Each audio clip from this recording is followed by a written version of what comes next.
Sean bienvenidos a Óperas o Crónicas, un programa dedicado al arte y la historia en la ciencia ficción y los retrofuturismos. En este cuarto capítulo hablaremos sobre La máquina del tiempo, adaptación cinematográfica del año 2002, dirigida por Simon Wells, basada en la novela homónima de Herbert George Wells, y daremos pormenores históricos de la vida de Wells, así que no se lo pierdan. Comenzamos.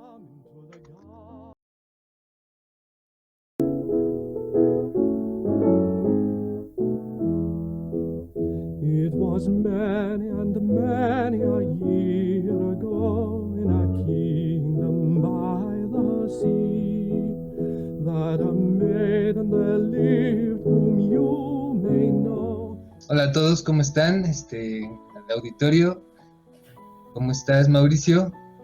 Muy bien, muchas gracias otra vez por invitarme, como siempre, aquí a este maravilloso programa. Y que cada vez tiene más seguidores y eso me da mucho gusto. ¿Cómo estás, Arturo? Muy bien, muy bien. Igual, feliz de estar otra vez aquí para hablar de steampunk.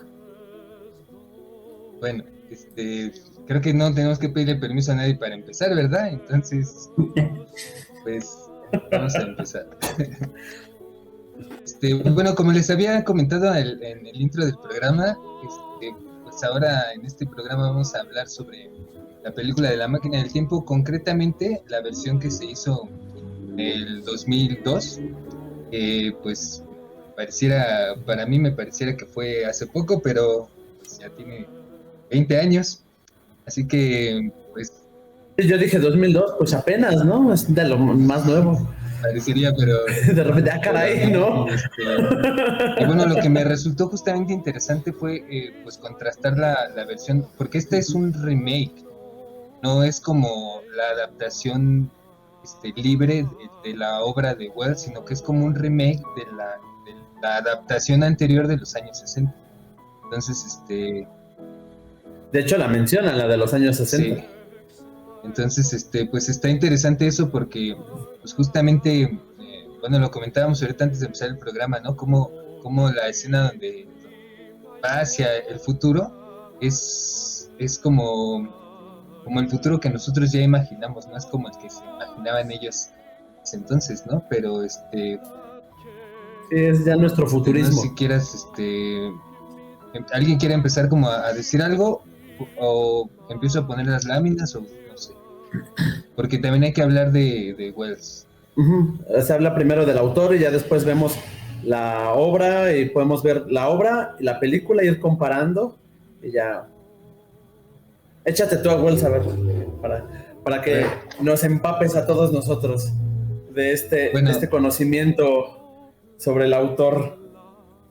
Bueno, aquí me pareció, pues, investigando ya más a fondo para este programa sobre la vida de Herbert, me pareció muy relevante como todo esto que veníamos platicando de que los retrofuturismos hacen crítica social y cómo, pues, la mayoría de las veces este tipo de retrofuturismos del steampunk hablan sobre el capitalismo y sobre los problemas a los que nos ha llevado, porque Herbert George Wells predijo muchas cosas que están pasando ahora, que ya venían pasando desde antes, pero pues que hicimos caso omiso y muchas de sus predicciones se han cumplido, ¿no? Entonces, a mí lo más relevante que me llamó la atención de él, por ejemplo, es que era pacifista, ¿no? Él había vivido la Primera Guerra Mundial y cuando creció hizo incluso en los años 20 y 30 hizo campañas sociales para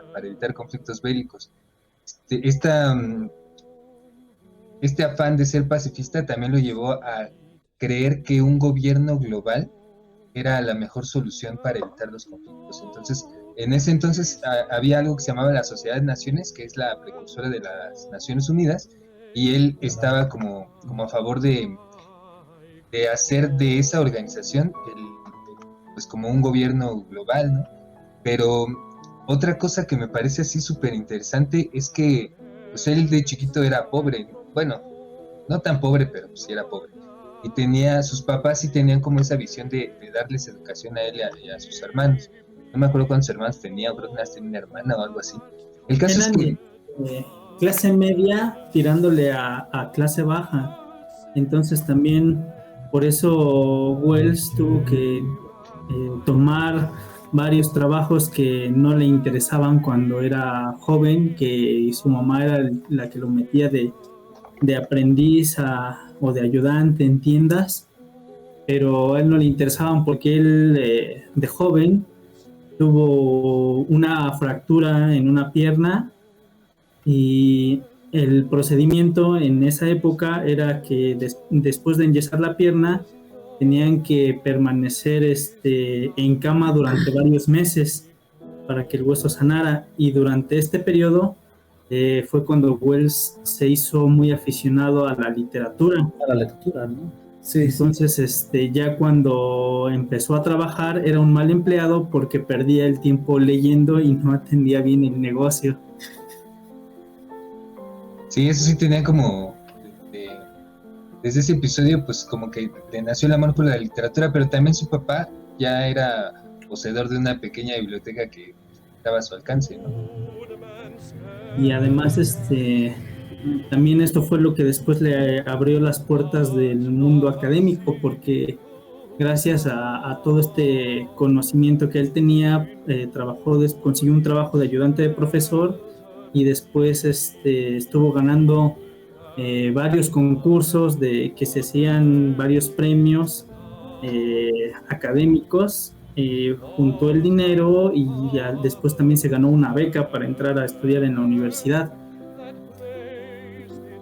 Que de hecho Wells estuvo, si te fijas, en varias cosas, porque estuvo en cuestiones literarias, estuvo trabajando en una cuestión textil, estudió biología también, se metió a gramática, desde los 10 años escribía, ¿no, y también ilustraba sus escritos. Entonces también practicaba el arte, ¿no? El dibujo y la pintura, además de la literatura. Y eso también interesante porque justo nosotros conocemos pues mayormente a Wells por sus obras literarias, pero no nada más escribió ciencia ficción, también tiene varios ensayos que hizo sobre historia, sobre la sociedad, incluso así como hay unos ensayos que hizo sobre historia que incluso creo que llegan a la Segunda Guerra Mundial. Y pues también tenía como ensayos donde él pensaba que nosotros teníamos la capacidad de conquistar el universo, pero pues ya en los últimos años de su vida como que él estaba decepcionado de que la gente fuera tan avariciosa y la gente que estaba en el poder pues fuera igual así, ¿no? Tan avariciosa. Y de ver que sus predicciones se habían cumplido, ¿no? Pero para mal, como por ejemplo él predijo los tanques de guerra y las guerras mundiales. Sí, de hecho, bueno, a mí se me hace como que Herbert George Wells era un genio, así como entre poquitos. Julio Verne incluso tiene también como una técnica con la que escribía, que o sea, leía todo el tiempo Julio Verne y anotaba o recortaba en el periódico las cosas que le interesaban de todo, o sea, de sociedad, científicas y todo, como para ir armando sus novelas. Y me parece que Wells también era como muy parecido, precisamente porque tenía como la capacidad de entender muy bien todos los aspectos de la sociedad en la que vivía, pues también que pudo haber bueno, más bien que pudo predecir un montón de cosas, ¿no? Hacía básicamente un trabajo de sociología mejor hecho que muchos sociólogos, ¿no? de cierta forma, viendo, ¿no? Todo lo que ocurría y prediciendo. De hecho, justo en La Máquina del Tiempo, hace una predicción catastrófica en ambos casos de los dos grupos que muy marcados de su época, ¿no? Del proletariado por un lado y de las élites, y los dos terminan pues muy mal, ¿no? Como van las cosas, su predicción es que van a terminar muy mal. O sea, ya hay una crítica social en su obra también, en general, ¿no? No solo en La Guerra de los Mundos también, en la del Hombre Invisible. Bueno, el Hombre Invisible es otra cosa, pero también tiene cuestiones de crítica social. Es un elemento como que muy importante y es justo, ¿no? El análisis que hace siempre de lo que le rodea y lo que ve. Y pues como dices, muy atinado en muchas cosas. Sí, pues como, Para bien o para mal, pero bien, sí, muy como decía atinado. Arthur, ¿no? Se predijo el bombardeo aéreo, la utilización de armas químicas, incluso pues, como que explicó algo muy parecido a la bomba nuclear. No, no era exactamente así la bomba nuclear, pero se predijo algo así. También predijo la obsolescencia de los motores a vapor, por ejemplo, ¿no? Que aquí en la película pues podemos ver cómo llega un carrito así a gasolina y el inventor, que también eso tenía Wells, que sus personajes, en la novela original creo que ni siquiera se sabe el nombre del personaje, ¿no? Del principal. Y No, es es el en el viajero tiempo. en el tiempo ya. Y aquí, por ejemplo, sí se nota que en varios de sus personajes es como él o como un alter ego de él, ¿no? Como que tienen también los mismos intereses y cosas así. Otra cosa, por ejemplo, que me llamó mucho la atención es que también predijo um, el desarrollo, o sea, por ejemplo, él decía que en el centro de la ciudad, los centros de todas las ciudades iban a ser para recreación y que iban a ser para consumo, ¿no? Él ya había como proyectado eso de que la gente iba a ir al centro a divertirse y a comprar, y que muchas de las zonas, Pues casi, casi.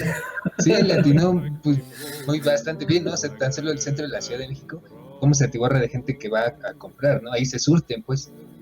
Y otra cosa que también me llamó mucho la atención es que también predijo que en los centros de las ciudades iba a haber zonas exclusivamente peatonales.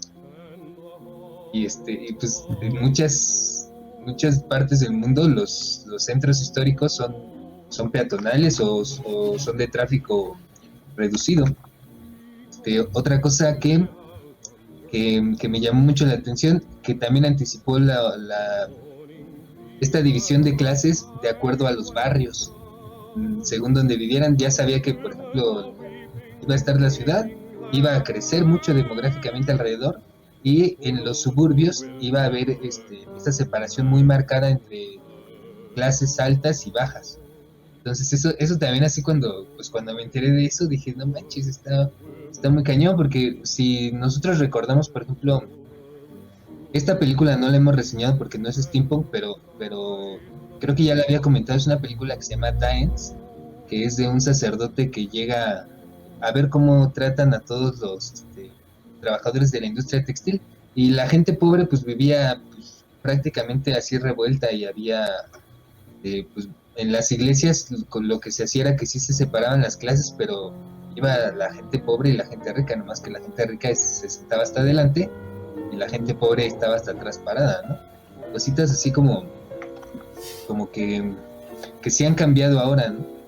Adelante. Hay algo que sí me gustaría decir, y es que justamente él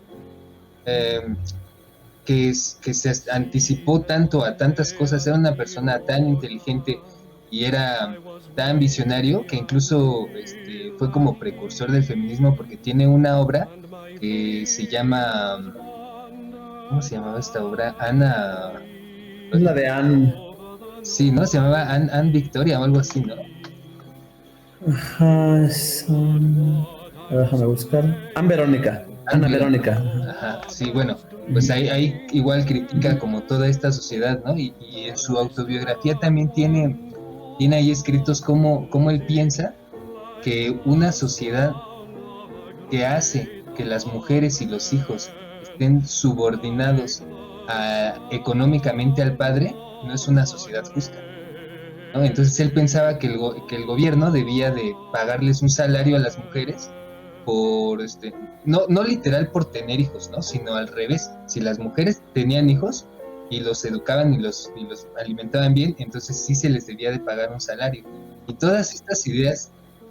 Sí, porque se supone que en la sociedad estás dando nuevos elementos positivos a la sociedad, entonces estás trabajando por la sociedad y mereces un sueldo igual que el resto de la sociedad que trabaja en pro de ello. Estás retribuyendo a la sociedad. Y todas estas ideas son socialistas. Él era socialista, abiertamente socialista, incluso era miembro de la sociedad fabiana.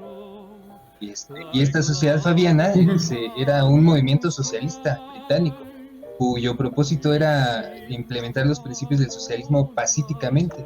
Y incluso él, pues al principio cuando pasó todo lo de la URSS, estaba como muy emocionado porque se iba a implantar el socialismo en el mundo, en esa parte del mundo, y pues Stalin se volvió un dictador y él se decepcionó mucho y dejó de tener contacto con la URSS. Sí, sí, tuvo varias decepciones también. Sí, pues entre sus anticipaciones, ¿no? Entonces a mí me parece muy, muy ilustrativo esto que él sea socialista, porque precisamente siento que él, siendo uno de los padres de los retrofuturismos, justamente abre esta puerta como para la crítica del sistema, ¿no? O sea, ya vimos como en Steam Boy critican pues justo esto de los capitalistas que les importa poco la vida de los demás, ¿no? Lo que quieren es ganar dinero. Y todas estas críticas sociales, la diferencia de clases, todo esto me parece súper importante. Y sobre todo en estas fechas que ya ven que nos asustaban a cada rato que van a hacer Venezuela y ahora en Latinoamérica con las elecciones nuevas y todo esto, o sea, ya se vio, ¿no? Latinoamérica está virando hacia la izquierda, claramente políticamente, pues porque esta dictadura capitalista no podía durar tanto, es insostenible, ¿no? O sea, ya sabíamos desde hace mucho que era insostenible, que el consumismo no lleva a nada bueno y no salíamos de ahí. Generalmente se gira hacia dos lados. Bueno, yo digo, en cuestión política yo lo que he visto tanto en Europa como en América, o giran hacia la derecha conservadora, nacionalista, de tendencias más, pues sí, más nacionalistas y de una industria más cerrada, no tan globalista y demás, y que mucho del campesinado y mucho de los trabajadores giran hacia a esta derecha, tipo, por ejemplo, en Francia, Le Pen y eso, o hacia la izquierda, ¿no? Pero generalmente una izquierda más, no tan progresista a veces en lo social, sino más bien a una idea más socialista en lo económico. Pero en cualquiera de los dos casos es generalmente crítica hacia el capitalismo extremo, ¿no? Hacia estas formas. Bueno, no sé si coincidas conmigo, pero yo lo he visto, por ejemplo, mismo en Estados Unidos o mismo en Europa, gente que, pues, por ejemplo, está en desacuerdo con las políticas globalistas, sociales, capitalistas, neoliberales y demás, que se vuelcan a la izquierda, pero también a la derecha, también a esta derecha más, pues sí, más nacionalista, tipo, por ejemplo, en Hungría, que bueno, es un tema que ahorita vamos a hablar de política, pero eso es ahorita que tocaste el tema, ahorita que tú tocaste el tema, eso es un poco lo que yo he observado, ¿no? Ese giro, que los dos coinciden en la misma crítica. Y aquí, en el caso de Wells, el socialismo de Wells no es ni la izquierda moderna, porque no es la izquierda moderna con muchas características que podrías decir, es que la izquierda moderna, incluso los socialismos modernos hay diferencias ya, pero tampoco es, como dices, la izquierda de Stalin, porque Wells, al ser pacifista, muchos socialistas no son pacifistas, entonces sí era como de, eso no me gusta, ¿no? También era... Sí, eso es lo que yo siento, por ejemplo, de Wells, ¿no? Que sí tenía como ese genio tan grande que, o sea, que sí veía las cosas como en su justa medida, ¿no? No sé, tampoco era extremista, ¿no? O sea, decía, bueno, es que las cosas tienen que ser parejas, tienen que ser claras y la humanidad debe de ir hacia donde sea mejor para todos, ¿no? O sea, no era ni tampoco... Sí, incluso él critica, no es absolutista en sus pensamientos, no es radical ni maniqueo.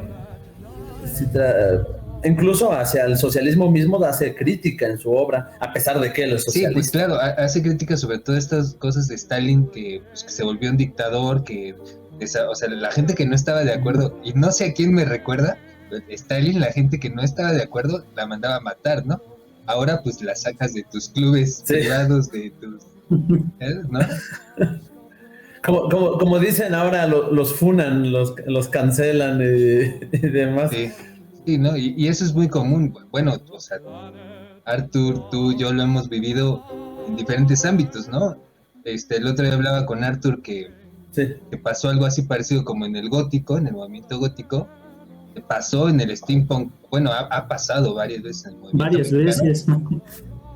Sí, bueno, no sé, nuestros amigos de otros países que, pues, que nos ven, también estaría chido como platicar de eso, ¿no? O sea, qué tan apegada está la gente como a esta visión de lo que es el steampunk, como algo, como una forma de relacionarse social, ¿no? Porque les voy a aprovechar, les voy a recomendar un documental que se llama eh, Fanboy. Es una serie de Discovery Channel y el capítulo de Steampunk habla justamente de unos chicos que hicieron un club en Canadá donde todo el mundo podía entrar. Incluso tenían como miembro a un vagabundo que era el que les llevaba como, pues, entre comillas, ¿no? La basura de latón y todo eso, y la comunidad lo quería mucho porque, o sea, era un vagabundo que nadie daba un peso por él, y cuando vio lo que estos chavos estaban haciendo, dijo, eso está bien chido, ¿no? Yo les voy a ayudar y les voy a llevar cosas para que hagan sus esculturas y hagan sus cosas así, ¿no? Entonces, a mí todo este tema de lo que justamente pues habla de una forma de relacionarse, ¿no? Pues de los grupos, de la sociedad, de cosas que son realmente importantes como para la humanidad, ¿no? No nada más estas envidias de que, ay, yo quiero ser el líder, ¿no? Pero bueno, ¿alguien quiere comentar otra cosa? Porque tenemos que ir a comerciales. Pues de Wells nada más que, pues sí, lo mismo, repetir que usaba su obra como un medio de reflejar la sociedad y de criticarla, ¿no? Por ejemplo, también creo que ahí es importante hablar sobre la Guerra de los Mundos, que era una crítica al darwinismo social, porque en esa época se usaba para justificar el imperialismo británico, las teorías de Darwin, ¿no? Decían que ellos eran como superiores de cierta manera y tenían como derecho a prevalecer sobre sociedades menos desarrolladas o menos adaptadas. Entonces, como decimos, ¿no? La ciencia siendo modificada y distorsionada para servir a intereses políticos o ideológicos. Entonces, ahí Wells plantea la idea de que, bueno, entonces, ¿qué pasaría si alguien llega del cielo con una tecnología mucho más desarrollada que la nuestra y nos aplica lo mismo que nosotros estamos aplicando, ¿no? A ver si les va a gustar su darwinismo social. Sí. Sí, eso sí, tienes mucha razón. Y pues justamente estas críticas sociales permearon a través de los años en todos los demás autores que escriben ciencia ficción, ¿no? Y eso está chido. A mí me parece que pues precisamente la crítica social es una de las raíces fundamentales de los retrofuturismos, pues sí, de todos estos escritos. Además, Wells tenía la ventaja de que, además de ser escritor, había tenido una formación científica, entonces todo su conocimiento lo podría trasladar directamente a la literatura. Sí, era biólogo, ¿no? ¿O qué era? Sí, estudió biología en la universidad. Sí, estudió biología. Pues bueno, ¿les parece que comencemos a hablar de la película? Claro. Bueno, entonces vamos a un corte y ahorita regresamos. Something attempted, something done, pleasant a night repose.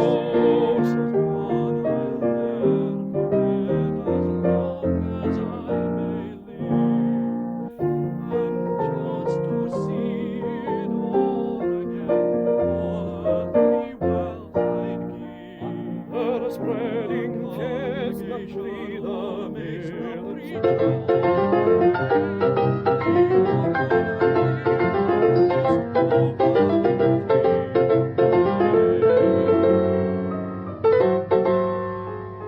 Bueno, ya estamos de vuelta. Muchas gracias a todos ustedes también por sus comentarios. Muchas gracias a la gente que nos ha comentado ahí en los videos, la gente que nos ha sugerido temas. Y también la gente que nos ha hecho preguntas, vamos a hacer lo posible por responder las preguntas. Si entran dentro de la temática del programa, pues se las contestaremos a la brevedad. Y si no, por ejemplo, hay preguntas muy interesantes que me han hecho sobre lo de la música steampunk, que es mi tema, pero para eso quiero hacer un programa ya un poco más documentado para poder tener más preguntas y más temas al respecto. Pues te acuerdas lo que estuvimos hablando hace tiempo, ¿no? Lo del Music Hall y todas esas cosas. Sí, justamente. Pues, entonces, por ahí también tú y yo tenemos un tema pendiente ahí como para las canciones y eso.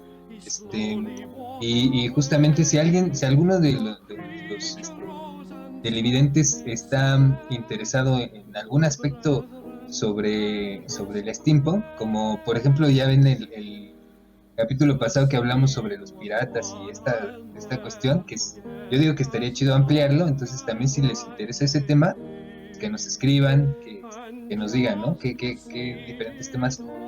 Por ejemplo, yo quiero saber por qué, y no lo sé, todavía por más que investigo no lo sé, ¿qué tiene que ver la máscara del Doctor de la Peste con el steampunk? Si el Doctor de la Peste es como del siglo XVI, ¿no? Es medieval, ¿no? Mira, no es medieval. 16, casi 17, ¿no? La máscara del Doctor de la Peste tiene que ver con el steampunk, lo mismo que tiene que ver con la Edad Media. Absolutamente nada. Sí, bueno, pues hay que invitar a alguien, ¿no? Es que a lo mejor salió en un videojuego o algo así, como por ejemplo los pulpos, ¿no? Que son muy recurrentes en la de 1000 leguas de viaje submarino, con Nemo, con el Capitán Nemo, ¿no? Que son cosas recurrentes.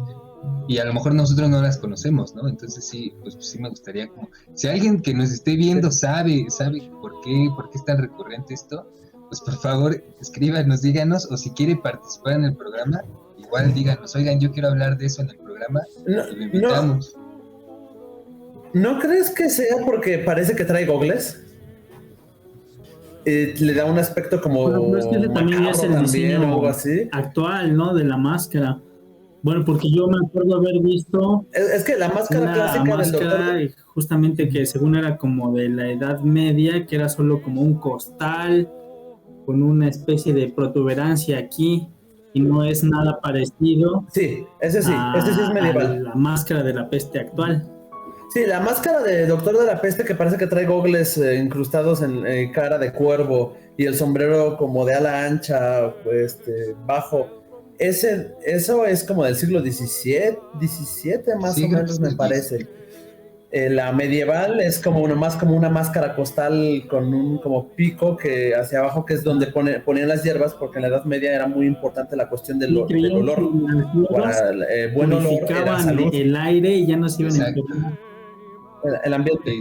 De hecho, la gente en la Edad Media, cuando pasaba, no solo en la peste, sino en general, cuando pasaban al lado de lugares hediondos, agarraban una bolsita con hierbas medicinales y demás y la olían, porque sentían que si olían los olores fétidos, se iban a enfermar. El mal olor en la Edad Media era relacionado a la enfermedad. Entonces, por eso los doctores de la peste usaban ese tipo de máscaras, pero no tenía nada que ver con la cabeza como de cuervo que acostumbran, ¿no? Entonces, era un poco diferente. Sí. Sí, por eso te digo que... Y con el steampunk, pues... ¿Quién sabe dónde? Es que a lo mejor no lo sabemos, hay que investigarle, hay que preguntar. Pero bueno... Pues lo mismo que los piratas, ¿no? ¿Cómo llegaron? Alguien le gustó y ya de ahí se fue quedando y se fue repitiendo la idea. Pero es que mira, también hay otra cuestión que es muy recurrente en el steampunk, ¿no? Que un tiempo les dio como por decir, pégale engranes y llámalo steampunk, ¿no? O sea, no importa que fuera, a lo mejor era el logo de los Rotarios, y como es un engrane, pues ya, ¿no? Es steampunk. Otro tiempo les dio... Si traes calzones con engranes, ¿eres steampunk?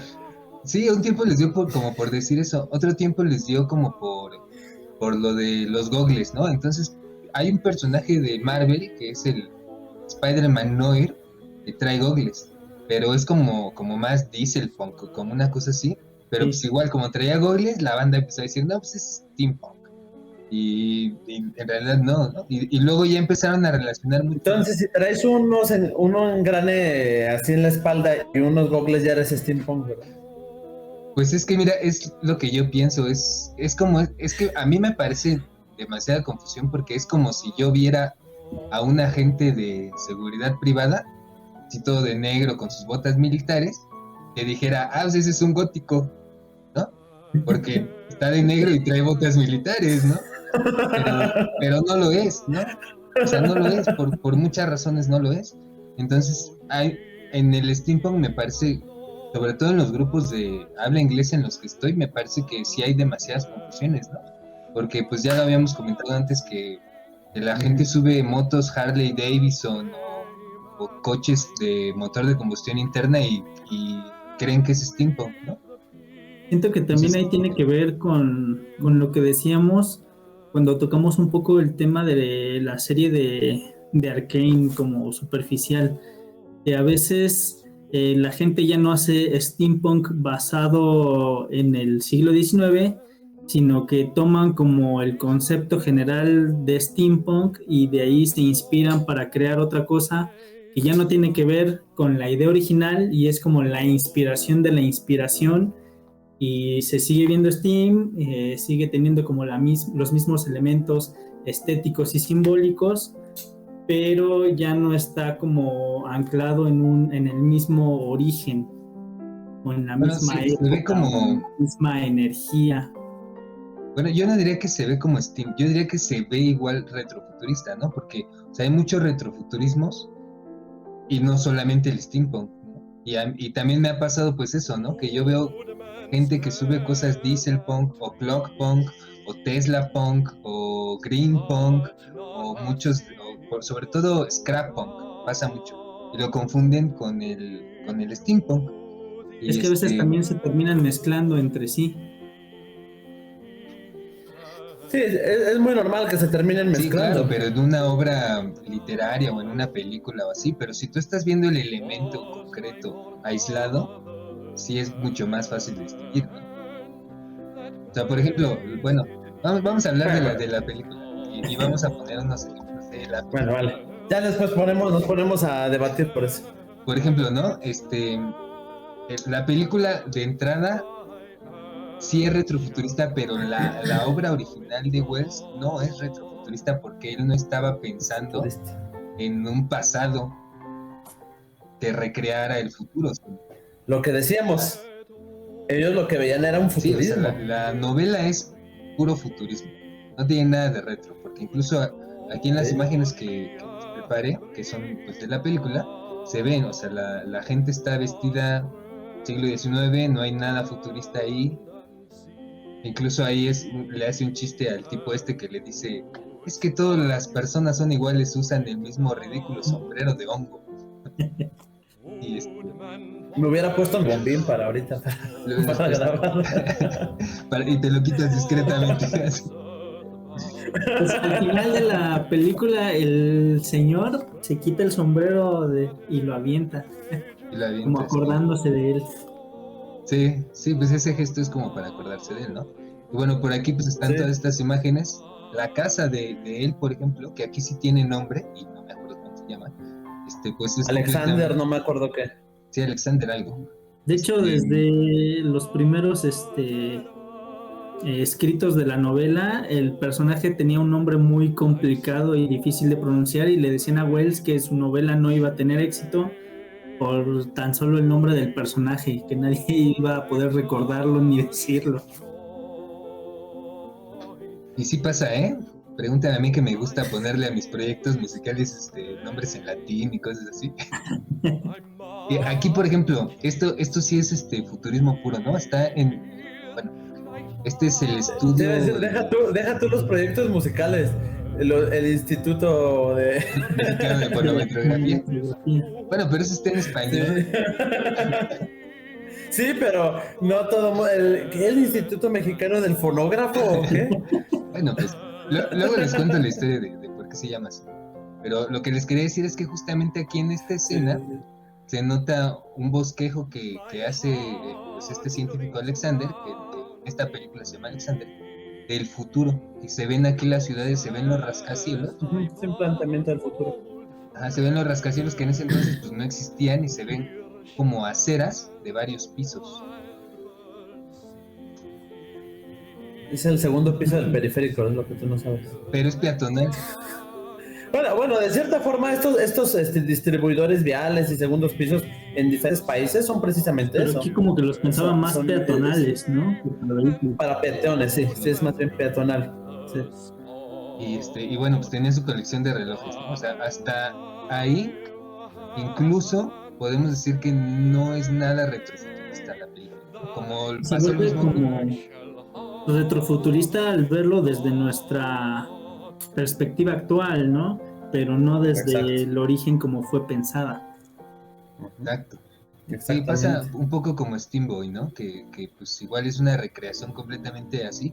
Precisamente por eso el steampunk se alimenta de esto, porque Herbert George Wells y Julio Verne tenían esa visión tan clara del futuro y tan acertada que precisamente cuando nosotros hacemos steampunk retomamos estas visiones de ellos dos, que para ellos no, como ya dijimos, no era retrofuturista, era solamente futurista, pero pues hubiera estado bien chingón que así fuera el futuro. Aquí, por ejemplo, es cuando se encuentra el carrito de la gasolina. Pero creo que ese carrito sí funcionaba a vapor, recuerdo. Sí, como sí, sí, que- perdón. Sí, Es a perdón, vapor, es a vapor. creo. Y que algo le dice del...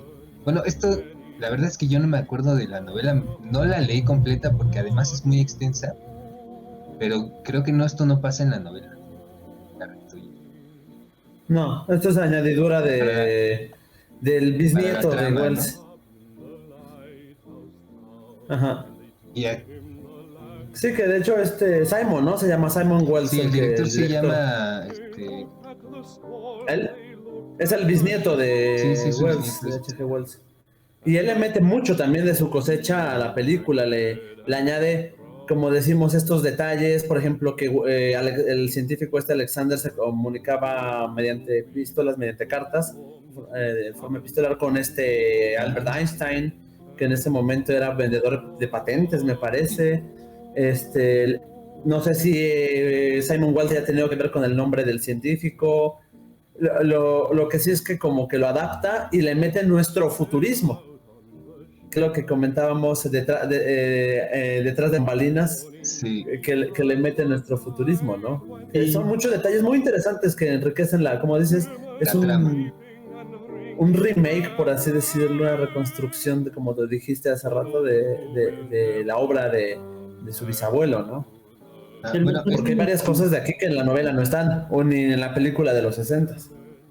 El Bueno, aquí meterle yo nada más les nuestro quería- futurismo, siento que le pasa un poco lo ¿Mm? que a Volver al Futuro, ¿no? Que que a lo mejor en el momento en el que hicieron la película veían ese futuro como una fecha muy lejana y dejaron como volar mucho su imaginación con la tecnología. Pues ya también Sí, aquí mira. estamos por Bueno. llegar a la fecha. En el caso de Volver al Futuro ya se llegó, y en el caso de La Máquina del Tiempo Estamos estamos a a punto. nada del 2030 y pues todavía no Pero llegamos. antes de que te me adelantes, yo les quería enseñar nada más la colección de relojes de aquí de Alexander, que estaba muy chida, y esto ya es la máquina del tiempo. Entonces, ahorita vamos a llegar a lo del futurismo. Esta máquina, o sea, pareciera que trabaja con una tecnología,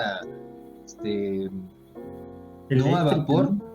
Ajá, parece como eléctrica porque se ilumina y da vueltas y no se escucha como que... Pero es que Wells nunca dice de qué es, con cómo trabaja la Nunca máquina. lo dice, pero aquí en la película pareciera, por ejemplo, eso parece como si fuera electricidad. Esa esfera que se le forma a la máquina alrededor parece como si fuera de Un campo electricidad. electromagnético. Ajá, pero al final de la película, él rompe una válvula y sale vapor. Aquí está viajando en el tiempo y se ven ahí los rascacielos. Pero también hay Cada un vez- momento en el que traía como un camafeo, ¿no? En la máquina, y como que se lo jala ese campo eléctrico. Se le cae y como Sí, el camafeo se le como cae. él está digamos que su esfera de protección de la máquina y el camafeo cae fuera, se empieza a descomponer. Entonces, en el momento en el que él saca la mano para agarrarlo, su mano también se empieza como a envejecer y por eso la mete. Y luego, bueno, aquí se ve pues todas estas predicciones de Wells, ¿no? Que él hacía en su época, que podíamos llegar al espacio y colonizar la luna y todo. Y esta es la escena justamente de donde se supone que se detiene en el 2030. Pues es muy parecido, está la pantalla ahí atrás enorme, con un comercial repetitivo. De hecho, hasta hay un edificio antiguo ahí al lado. Ah, de eso no me fijé. Ah, claro, sí. Mira, a ver, regresa. A ver. Ah, sí, ahí se ve al fondo. Mira, ahí está. Al lado del edificio moderno hay un edificio antiguo, cosa que sí podemos ver en nuestra época. Lo único que ahí le falló es los carros voladores y eso. Con trabajo, los taxis y los autobuses urbanos están todos destartalados y descuidados. Tours a la luna, ¿no? Para vacacionar. Sí, ya.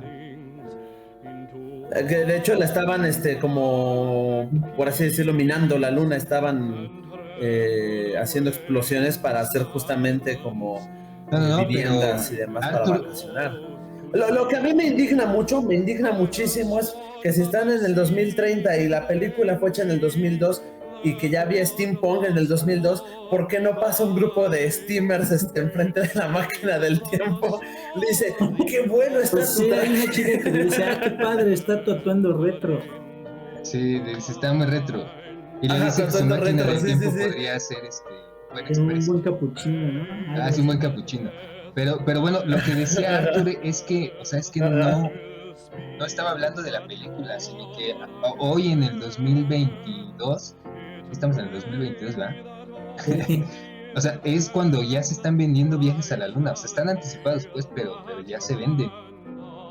Y y tú también espérate, a lo mejor en 10 años ya tenemos autos voladores. Pero lo que también les quería comentar era que, por ejemplo, en esta escena que es donde va a entrar a la biblioteca, se nota mucho el green screen, ¿no? En la pantalla verde. Se nota mucho que están sobrepuestos. Ajá. Entonces, Sí, se nota mucho. Justamente en esa escena fue cuando a mí me cayó el 20 de que esta película ya tenía 20 años. Pero, a ver, síganle, porque necesito, desaparecer un momento. No es nada más que te vendieran como el viaje a la luna, sino que ya tenían todo un plan de desarrollo para un parque vacacional, casi con balneario en la luna, ¿no? Además de cuando va a la biblioteca, la inteligencia artificial ya está pues más avanzada, creo, de lo que tenemos actualmente. Igual ya tenemos cosas similares, como toda esta conexión de internet y el compendio del conocimiento, pero pues el asistente de la no es como que pueda todavía pensar por sí mismo y tener una conversación de ese nivel, ¿no? Pues más o menos, Alexa y estas inteligencias artificiales tienen como la capacidad de contar chistes y cosas así, ¿no? Incluso... Pero no le llegan al asistente de la biblioteca. No, pues no. Pero eso estamos 10 años, hablando de 10 años después de hoy. Espérate también. Pues ya veremos si llegamos para ese punto en el 2030. Yo quiero un C-3PO como asistente. Pero C-3PO ni siquiera es terrestre, valedor. Es más... No es terrestre, pero es un bueno, no es un androide, es un cyborg. Creo como tal, es un droide, sí. Creo que ni siquiera es esta realidad, es como un universo paralelo. Creo, según yo. Es un retrofuturismo porque fue hace mucho tiempo en una galaxia muy lejana. ¿Sí? Pues ahí está. Habló la autoridad de tema, pues ni modo decirle que no. Bueno, yo capturé esta imagen porque justamente ahí le está preguntando a la inteligencia sobre los viajes en el tiempo y le dice, ciencia ficción, ¿no? Y por ejemplo, la imagen que tiene aquí en la cara es Isaac Asimov, la que tiene en la mano pues es Herbert George Wells, y abajo le iba a aparecer otro científico que se supone que es... ¿A él también apareció? Que era él y que le dice... Que dicen que estaba loco, que Wells se inspiró en él para hacer la novela de la máquina del tiempo Y de hecho le muestra la película que se hizo en los Le empieza a 60. cantar un musical, ¿no?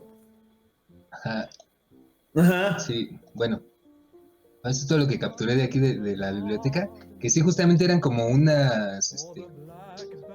pues sí, como unos cristales transparentes con una base solamente, diferentes, y pareciera que cada una, Y como esta de pareciera que energía. cada una La, de esas bases, tenía como memoria propia, porque pues, igual, ¿no? Se podían, al final, bueno, no al final, sino como ya cuando él va para el futuro, bueno, aquí se sube a la máquina y se golpea la cabeza y por eso, en la película, por eso llega tan lejos, ¿no? Y esta máquina, esta inteligencia artificial, sobrevive. A mí me parece eso ya demasiado jalado de los pelos de la película, porque o sea, no son 1000 ni 2000 años, son 800,000 años, ¿no? pues de hecho se ve como la Tierra va cambiando de clima, Se congela. hay glaciaciones. ¿Eu? Sí, justo eso, que se congela incluso todo alrededor de la máquina y él sale también así como con las cejas congeladas. Sí, ahí sí le afectó lo que pasaba afuera cuando lo de la glaciación.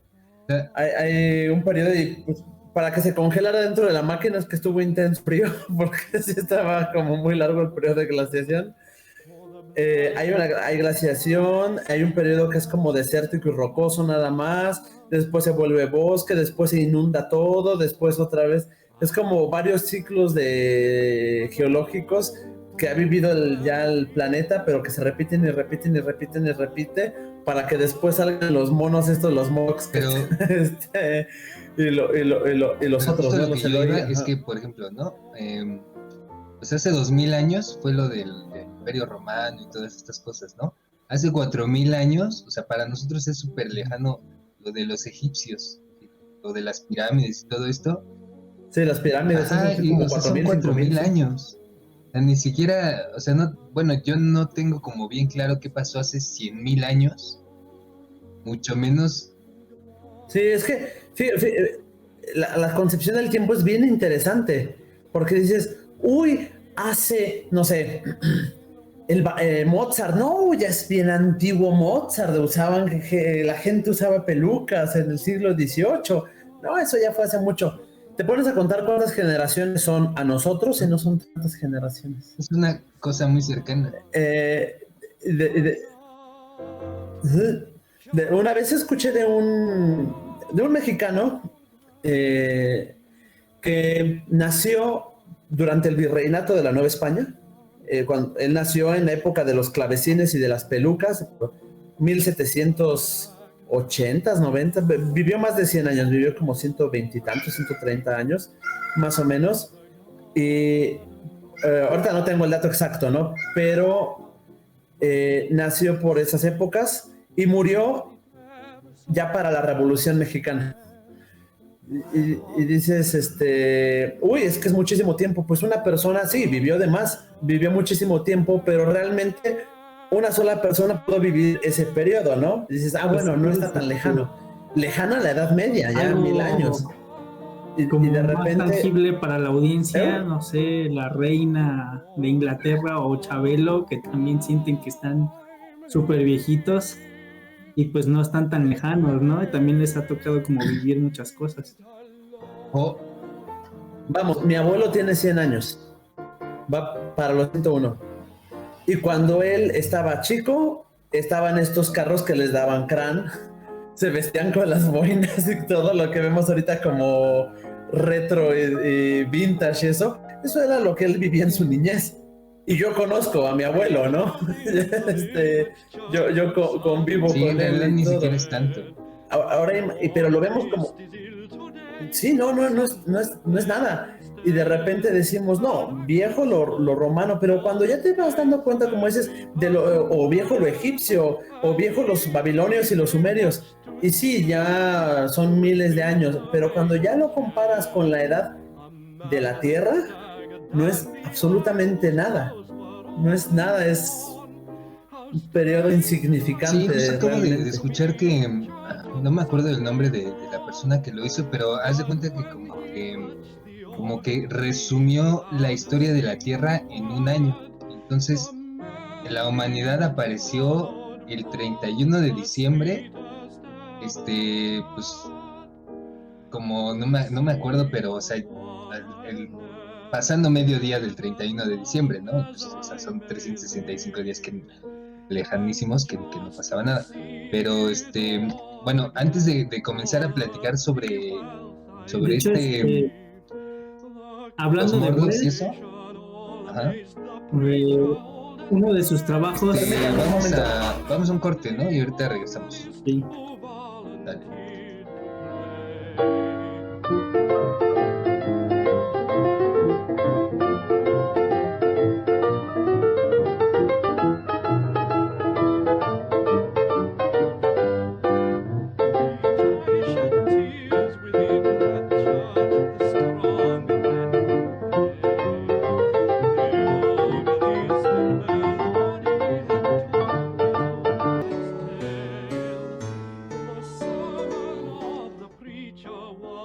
Ya regresamos, vamos, ahora sí como lo prometimos, pues a terminar de hablar de esta película sobre los Morlocks, pero antes de irnos a comerciales, Arthur, nos ibas a decir algo.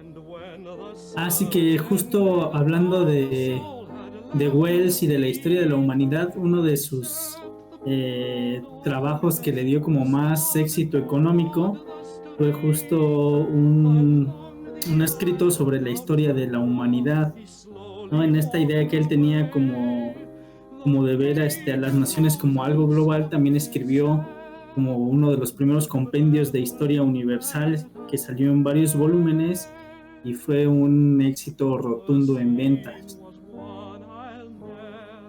Y de hecho hizo dos. El primero no me acuerdo hasta dónde abarcó, pero ya muchos años después, y yo supongo que precisamente por el éxito que tuvo, hizo otro que ya abarcó hasta la Segunda Guerra Mundial. Pues él estaba como en contra de que se usara conocimiento científico para hacer armas, ¿no? Entonces ya al final de su vida pues ya estaba muy decepcionado de la humanidad, porque porque todos de un lado y del otro sí hacían armas. Y bueno, y lo siguen haciendo. Y aquí que tenemos, por ejemplo, esta es la ciudad donde él llega de los Eloi.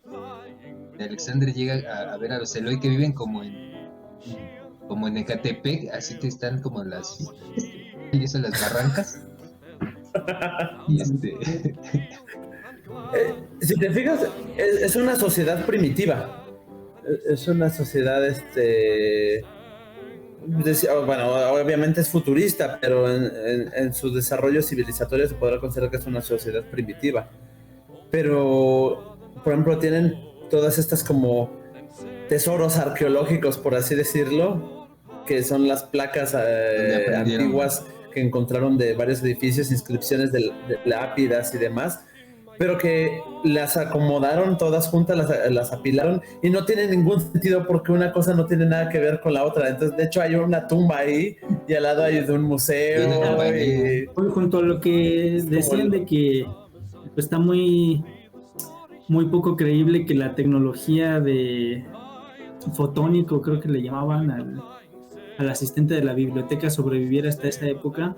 También me parece muy poco creíble que el idioma que hablaba nuestro personaje principal sobreviva hasta 800,000 años en el futuro. Yo creo que sería inentendible. Sí, claro, ¿no? O sea, imagínate la evolución física que tuvieron los humanos y ahora date cuenta de, por ejemplo, nosotros del idioma que se hablaba hace 500 años, el español tan solo que se hablaba hace 500 años, era muy diferente, ¿no? Hace 2000 años, pues... Pero sí lo podríamos entender. Pero son 500 años. Fíjate que nosotros el español de hace 500 años, sí, el español de hace 500 o de hace 1000 años sí lo entenderíamos. Por ejemplo. Pero incluso el latín sería como de, ay, entiendo algunas cosas, otras no, pero más o menos agarro el contexto. Con el latín yo creo que sí podríamos. O sea, ya escuchándolo. Pero, por ejemplo, con el protolatín o estas lenguas previas, o el indoeuropeo, vaya, nuestra lengua es una lengua indoeuropea. Y yo creo que salvo palabras aisladas, no entenderíamos gran parte de lo que dijeran nuestros ancestros indoeuropeos.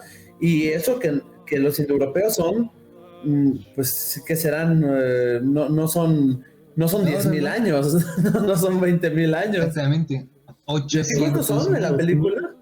Y, aunque tuvieran No. sus Sí, piedras está que dices muy- que eran como sus tesoros arqueológicos, ¿cómo van a saber cómo sonaban esos símbolos que ven tallados? Sí, porque además ¿Cómo hubo era toda la glaciaciones, ¿no? estructura O sea, eso, gramatical? ajá, claro, sí hubo glaciaciones, seguramente hubo extinciones. Pues, está muy cañón que algo así Claro. permanezca. Si tan solo, por ejemplo, pues, bueno, yo no lo sé, pero en Oriente, no sé cuántos años tenga las lenguas china, por ejemplo, ¿no? Que sí es muy, muy antigua. Sí, no. Ahorita me estaba acordando por lo de la interpretación de los símbolos. Por ejemplo, antes del descubrimiento de la piedra Rosetta, no sabían qué decían los jeroglíficos. Se imaginaban que decían cosas de tal y hasta le daban propiedades mágicas. En la Edad Media y en el Renacimiento no sabían qué decían los jeroglíficos. Pese a que el copto seguía siendo la lengua de la iglesia ortodoxa egipcia, la Sí. iglesia copta. Aunque ya era un egipcio modificado, pero ya no sabían leer jeroglíficos. Y la Edad Media estamos hablando que los jeroglíficos Tenían más o 3000 menos, años. o es que ya es el demótico y todo esto. Sí, pero supongamos que todavía para más o menos la época helenística todavía se leían, porque de hecho justamente la piedra Rosetta es de época helenística, que mínimo es del 300 al 100 ¿en qué año murió Cleopatra? Pues, Fueron pues no lo unas sé, pero décadas antes de Julio César. Pero, o sea, vamos a poner del 300 antes de Cristo a la época de Cristo. De ahí a la Edad Media, al final de la Edad Media son máximo 1500 años, más o menos. Y 1500 años, nada más, 1500 años y no sabía ni siquiera qué significaba lo que había en esos, sí, 1500 años bastaron para que se en esas perdiera, paredes, ¿no? esos Y muñequitos. por ejemplo aquí, Ajá, y fueron por aquí 1500. los Morlocks, Acá son a 800 los mil. Morlocks, o sea, fíjate el cambio físico que tuvieron, porque además hay varios tipos, ¿no? Bueno, yo esta vez no les quería spoilear tanto la película, por eso no tomé escenas como de acontecimientos principales. Pero Arthur la spoileó desde el principio diciendo que se quita el sombrero y lo Eso es avienta. importante. La parte más importante, ahí le da sentido toda la... Bueno, ay, chica, bueno, ya le quité, pero lo que regreso a la imagen, Pon al lo Morlock. que regreso a la imagen del Morlock, justo les Ajá. iba a comentar que, no, ya lo comentamos, ¿no? Que la película nada más se queda hasta aquí, hasta donde llegan los Morlocks, y que aquí hay diferentes tipos de Morlocks. Incluso eso también es como una crítica a la sociedad porque le dice al tipo este que es como el cerebro, ¿no? Que él mismo le dice a Alexander que los Morlocks se dividieron en castas precisamente porque unos iban a ser el cerebro, otros iban a ser los ojos, otros los nervios, otros los músculos. Y justamente estos Morlocks que vemos aquí que están así horriblemente feos son como los músculos. Había otros que estaban como tirando con cerbatana que no eran tan musculosos y eran diferentes, ¿no? Estas escenas, por ejemplo, son de cuando él ya baja hacia la tierra de los Morlocks, bueno, hacia los dominios de los Morlocks, porque es la misma, y se encuentra con estas diferentes castas, ¿no? Esta es una imagen que quise captar que eran los cuerpos de los Eloi, que son como los humanos normales, y los usaban de alimento. Lo curioso, ¿sabes, Wells, en qué se basó para hacer estos dos? ¿Sí sabes que los Morlocks que son evolución de De quiénes? Se supone de los obreros. Y los otros proletariados. El Ajá, los Morlocks son el proletariado y son De los hecho, se supone trabajadores que y todo. los Morlocks Que siguen incluso, manteniendo en funciones la maquinaria que hace funcionar al mundo. Por eso están Ajá. como en un mundo Ujú. subterráneo. Sí, lo Ujú. platica y los Eloi son justamente las los Eloi élites son las élites. que terminaron Y convirtiéndose que como en eso. ya no tuvieron como control sobre el proletariado, por eso perdieron el poder y por eso ahora los Morlocks se los comen. ¿Ves? Es Pero como... que además se volvieron débiles y con un pensamiento muy infantilizado. Ajá. Bueno, eso ya pasó desde ahorita, pero pero vamos a dejarlo para otra ocasión. ¿Con cuáles? ¿Con los Morlocks o con los Eloy o con ambos? No, con nosotros. Bueno, Eloy. Ah, Sí, hay mucha gente con un pensamiento así muy infantil y mágico, ¿no? Pero justamente eso es lo que le dice este personaje que, pues que yo recuerdo en ningún momento se dice cómo se llama, ¿o sí? no. Él no de lo hecho recuerdo. tiene, Nomás sé que es Jeremy Irons. y de hecho él tiene poderes, ¿no? Porque él le dice que esa casta en particular a la que él pertenece se dedicó a aumentar sus habilidades mentales al grado de que hay una escena donde estira la mano como Darth Vader Usa la y fuerza. Alexander viene hacia él, hacia su mano. Y además Entonces, él controla todo, ¿no? Tanto a los Morlocks como a los Eloy, porque también a los Eloy les mete pesadillas y a sí, los Morlocks controla sus Sí, de hecho, acciones. y él dice que hay varios de ese tipo como él, que son los que controlan. sí, él tiene como habilidades mentales muy, muy grandes que incluso como tú dices, ¿no? Se llegan a...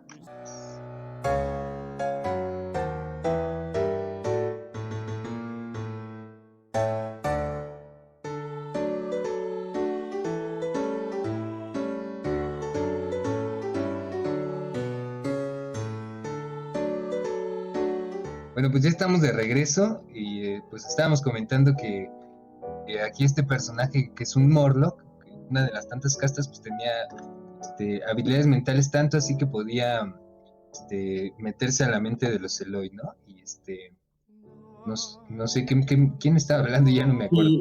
Y controlar también los actos de los Morlocks que eran como los cazadores, ¿no? Porque menciona que si él no los controlara, terminarían ellos con la comida, con los Eloy en muy poco tiempo.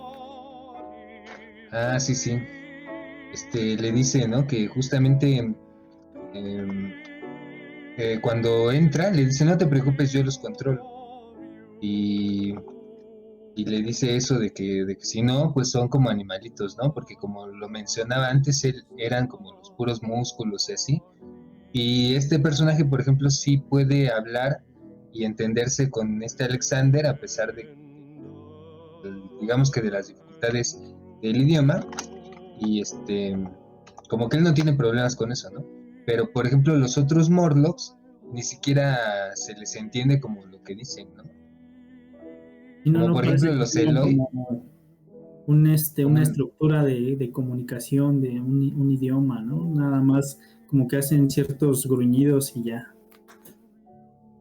sí, hacen como gruñidos, y los Eloi, por ejemplo, aunque no hablan inglés, que es la lengua del Alexander, sí tienen un idioma, ¿no? Se entienden. Y pues bueno, yo creo que ya vamos cerrando el programa. Lo que habíamos comentado, ¿no? Desde el principio. La novela.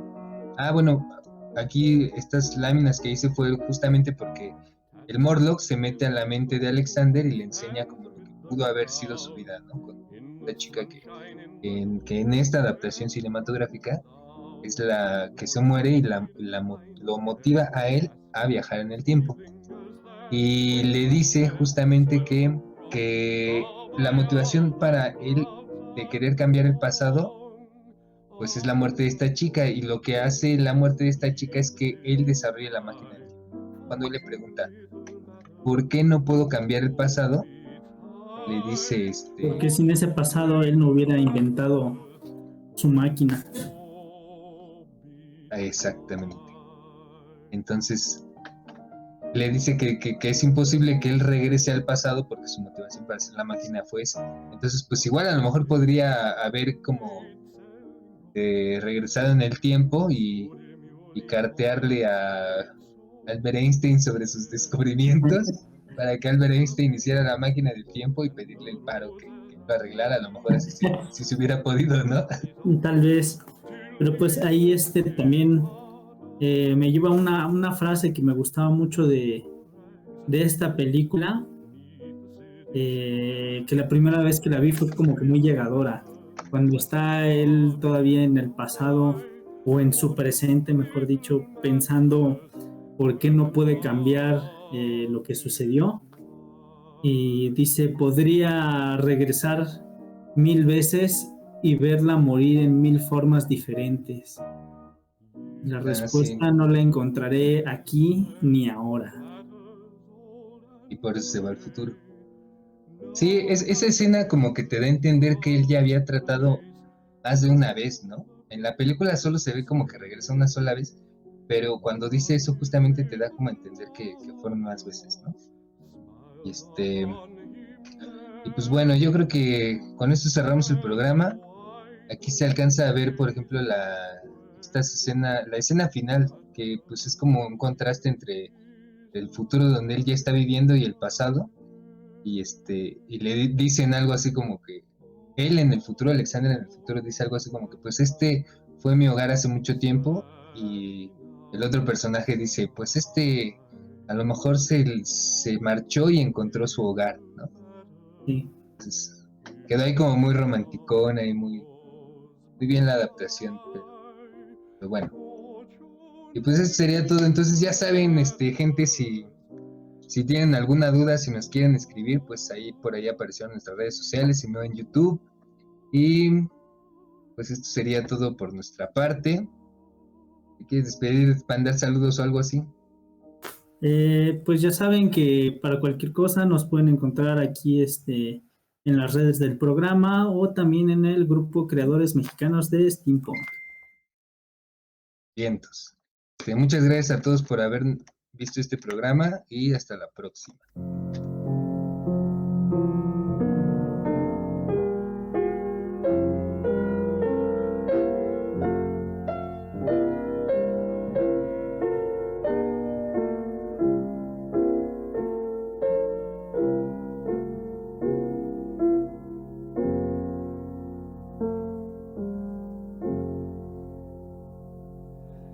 Seated one day at the organ, I was weary and ill at ease, and my fingers wandered idly over the noisy keys. I know not what I was playing, or what I was dreaming then, but I struck